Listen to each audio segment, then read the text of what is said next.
fried mustard? Yes, please. Oh, okay. No, it's fine. Let's see, what's your last name? Mullen. Where is it? Oh, there. Okay. And when are you going? Today. Oh, that's right. Good. Okay. I was worried. Mullen and what? Pardue? Pardue? Pardue. Yes. Okay. There you go. Yes. So you're going now when all the newspaper men and everybody's out from there? Good. Yeah.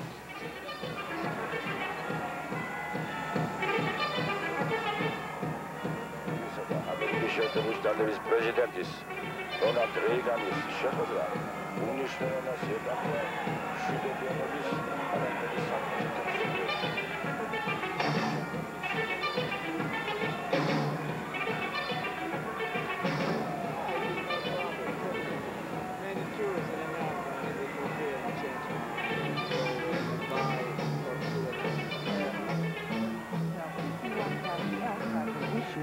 but the final catch is expected to be less due to concern over increased values of cesium in elk meat in the wake of the Chernobyl accident.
October 8, 1986.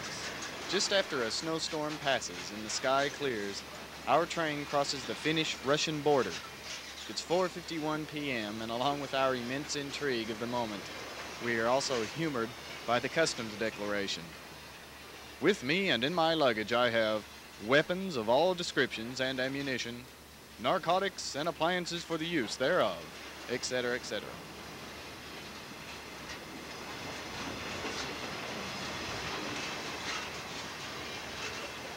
After 2 custom checks, it was nightfall as we entered Leningrad. We were met by a gentleman in a dark overcoat who escorted us to our driver, who immediately opened the conversation in an effort to buy some American dollars. Yeah. What country are you from? America. America, yeah. A little business, change money. That's true, yeah. Okay? Okay. $100, 200 rubles. $100, 200 rubles.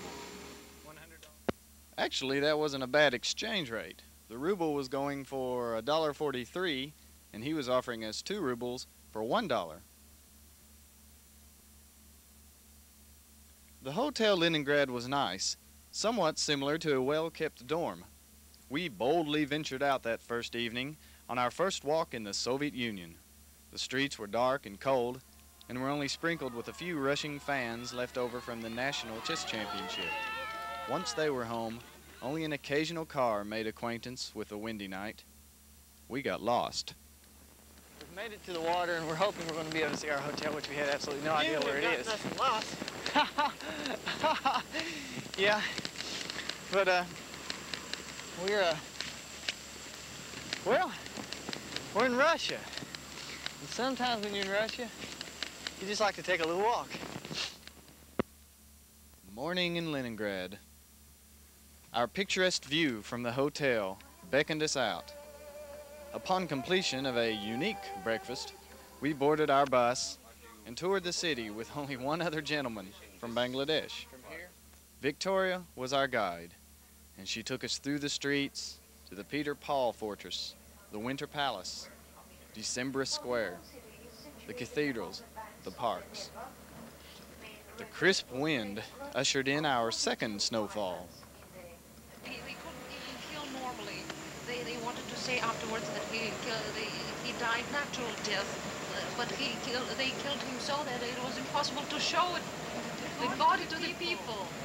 So the population of Leningrad is about 5 million people, 4.9 million. The city covers an area of 606 square kilometers.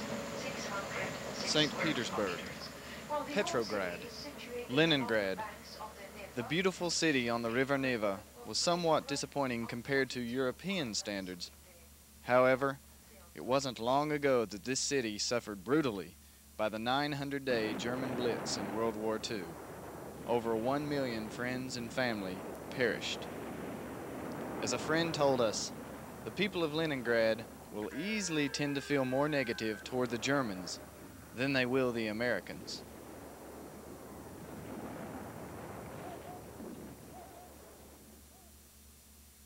That night, we went to a ballet, which cost us approximately 75 cents.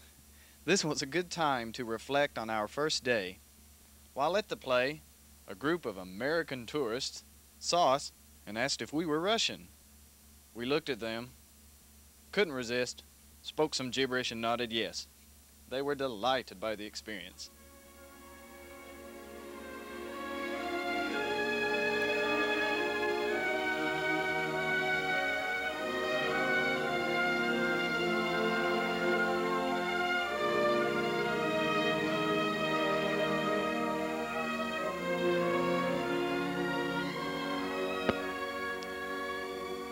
Our second day, we met our new friends, or business associates, who escorted us through the city before getting down to do business to trade goods. They treated us to a simple cafe lunch of meat and rice-filled pastries. With little time left, they went in search of a place to trade. On the way, they told us about the Russian version of a Rambo movie. Our first stop, we were interrupted by a KGB car at a small park tucked behind some apartment buildings. In the second, they took out their goods. Soldiers' hats, the Russian fur hats, jewel boxes. They wanted anything. As we told them when we first met them, we have nothing to trade because all we have is in our backpacks.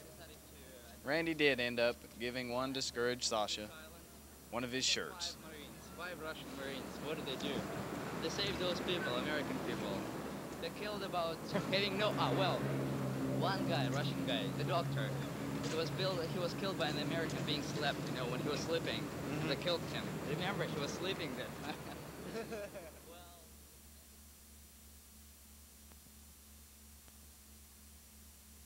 From Leningrad, we flew south near the Black Sea to Tbilisi in the Georgian Republic. This city recently celebrated its 1500th birthday. Today, Tbilisi is a major cultural, industrial, scientific center of the Soviet Union. Our late-night walk displayed a very clean, attractive city. Day 3. Once again, we were given a young, pretty guide and a driver to escort us around the city. Our charming guide, Nellie, when asked where she would like to go as a tourist, said, "America, of course." While walking on our own through the city, we met 2 young men who would turn out to be close friends. Initially, they were intrigued with what we had that could be traded. Robert wanted my cassette recorder. As we walked, he made many offers, with always the same answer: "No problem." It is no problem. Many tourists in America in the okay and change money or buy for souvenir. It is no problem. It is travel check, please. It is in business. No matter what we had, they were interested. Almost. Western goods are better, much better quality. Timur bravely read my Bible, or should I say consumed as a starving man might, as we walked down the sidewalk. They both professed to be Christian and offered to take us to church the next morning, day 4, which was Sunday.